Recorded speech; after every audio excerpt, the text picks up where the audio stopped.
Yo brawlers, this is your man, Glass Chin, and you're watching Glass Chin's Boxing. Don't forget to like, share and subscribe. Yo brawlers, a bit of a boxing news mashup today. Apologies for the voice as I have a bit of a sore throat. I'm going to be talking about a few things today.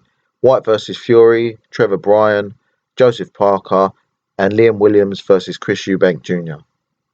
First off, the WBC have confirmed they have given Dillian Whyte until the 21st of Feb to sign the Tyson Fury fight, after Frank Warren won the purse bids on the 28th of Jan. Whyte is still quiet and has refused to do any media work in the last few weeks. I'm assuming this is due to the ongoing arbitration case, opposed to what many are speculating that Whyte is trying to duck this fight. I don't think this is true and think he will sign the contract. I just think he will take it to the wire, hoping there's an outcome on the arbitration case before the 21st of February deadline day, trying to force his higher purse split. So far, on my Fury vs Whyte winners poll, Tyson Fury is 76% favourite to knock Dillian Whyte out, so don't forget to vote, brawlers. From one mandatory to another, the WBA has confirmed that the WBA regular champion, Trevor Bryan, will have to fight his mandatory challenger, Dynamite Daniel Dubois, by July of this year. Unfortunately for Bryan, I feel like the train has come to the end of the line, or even off the track. I wonder how Don King will try and wiggle his way out of this one. After watching the poor quality of the Bryan vs Gildry fight Saturday night, I am in no doubt that the fight ends with Dubois knocking Bryan out in devastating fashion.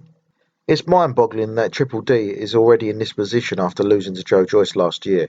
Somehow Triple D was allowed to fight a complete journeyman in Bogdan Dinu for the spot.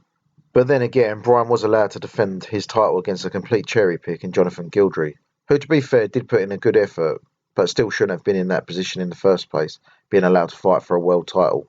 I really don't understand what's going on with the WBA rankings in the last few years. I understand that maybe Joyce hasn't been paying them sanctioning fees, so Triple D was able to get into the title picture, but some of the WBA rankings in recent times have been embarrassing.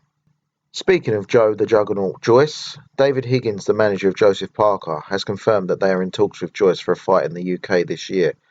A quote from Sky Sports: Joseph Parker is eyeing up a heavyweight clash with Britain's Joe Joyce as he seeks to return to the ring as soon as humanly possible, says manager David Higgins. Strange Parker is trying to get back in the ring so soon, as I was under the impression that he turned down the Filip Hrgović IBF final eliminator because he was injured in the Derek Chisora fight. Maybe Hrgović really is the new boogeyman. I really rate Joe Joyce, but Parker looked great in the recent fight with Chisora. I don't think Joyce has met anyone as technically sound as Parker in the pros. I will look forward to doing a breakdown and prediction video if that fight happens. Who do you think wins, brawlers? Parker or Joyce? Let me know your thoughts in the comment section. Right, brawlers, last but not least, Chris Eubank Jr. and Liam Williams are fighting Saturday night at the Motorpoint Arena in Cardiff. What a great domestic matchup. Eubank is currently 31-2 with 23 knockouts and Williams is 23-3 with 18 knockouts.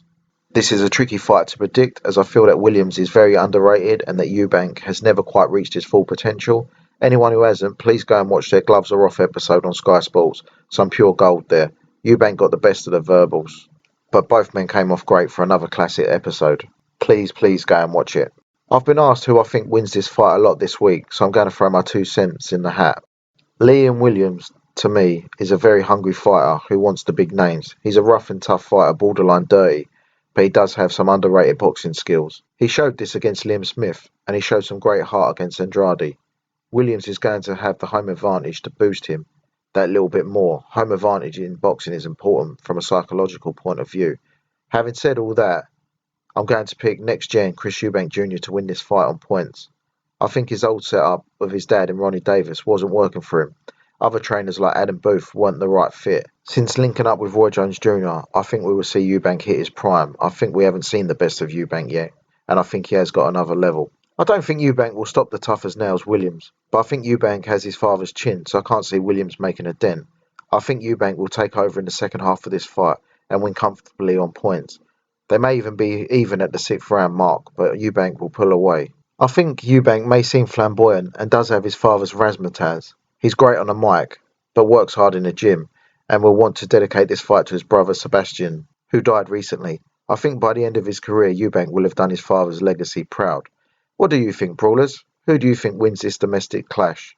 Let me know in the comment section. And as always, don't forget to like, share and subscribe, and I'll see you on the next video.